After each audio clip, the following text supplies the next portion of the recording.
നമസ്കാരം. തൊടിയിലെ ചെടി എന്ന പരിപാടിയിലേക്ക് എല്ലാവർക്കും സ്വാഗതം. സന്ധ്യാസമയങ്ങളിൽ നാടെങ്ങും സുഗന്ധം പരത്തുന്ന നമുക്ക് ഏവർക്കും സുപരിചിതമായ കുടമുല്ല അതല്ലെങ്കിൽ ചക്കമുല്ലയെക്കുറിച്ചാണ് ഇന്ന് നമ്മൾ പരിചയപ്പെടാൻ പോകുന്നത്. ഒലിയേസിയ കുടുംബാംഗമായ ഈ സസ്യത്തിൻ്റെ ശാസ്ത്രീയ നാമം ജാസ്മിനം സാംബാഗ് എന്നതാണ്. സംസ്കൃതത്തിൽ മല്ലിക അതല്ലെങ്കിൽ വർഷികി എന്നീ പേരുകളിലെല്ലാം ഇത് അറിയപ്പെടുന്നു. ഏകദേശം 3 മീറ്ററോളം ഉയരത്തിൽ വളരുന്ന ഒരു കുറ്റിച്ചെടിയാണിത്. ഇതിൻ്റെ ഇലകൾ പല തരത്തിൽ കാണപ്പെടുന്നുണ്ട്.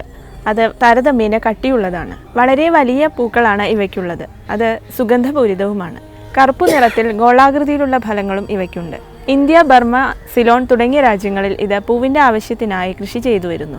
ഈ സസ്യത്തിൻ്റെ ഇല, വേര്, പൂവ് തുടങ്ങിയവയാണ് പ്രധാനമായ ഔഷധയോഗ്യ ഭാഗങ്ങൾ. ആയുർവേദത്തിൽ ശീതവീര്യമുള്ള ഔഷധഗണങ്ങളുടെ കൂട്ടത്തിലാണ് ഈ സസ്യത്തെ ഉൾപ്പെടുത്തിയിട്ടുള്ളത്. അത് ശരീരത്തെ തണുപ്പിക്കുന്നതിന് സഹായിക്കുന്നു. നേത്രരോഗങ്ങൾ, വായിലുണ്ടാവുന്ന രോഗങ്ങൾ എന്നിവയ്ക്കെല്ലാം ഇത് നല്ലൊരു ഔഷധമായി ഉപയോഗിക്കാവുന്നതാണ്.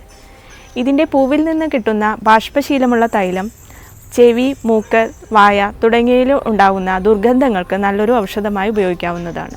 ഇതിൻ്റെ ഇല എണ്ണയിൽ തിളപ്പിച്ച് തലയിൽ ലേപനം ചെയ്യുന്നത് നേത്രരോഗങ്ങൾക്കും അതുപോലെ മാനസിക രോഗങ്ങൾക്കും നല്ലതാണെന്ന് കരുതപ്പെടുന്നു. ഇതിൻ്റെ വേര് ഗർഭപാത്രത്തെ സങ്കോചിപ്പിക്കുന്നതിന് സഹായിക്കുന്നു.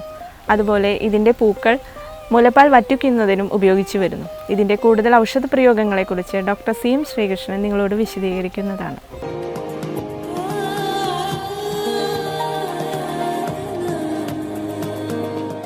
ഈ ചക്കമുല്ല, ഈ മുല്ലയുടെ സാധാരണ മുല്ലപ്പൂ ചൂടും പോലെ ചൂടാനൊക്കെ ഉപയോഗിക്കാം. ഈ അരോമ തെറാപ്പിക്കാണ് ഇത് യൂസ് ചെയ്യുക. ഈ ചക്കമുല്ല ഒരു അരച്ചിട്ട് ഒരു പേസ്റ്റ് ആക്കിയിട്ട് ഈ മുഖത്ത് പരട്ടിക്കഴിഞ്ഞാൽ ഈ സൺസ്ക്രീനിൻ്റെ ഉപയോഗം ചെയ്യും.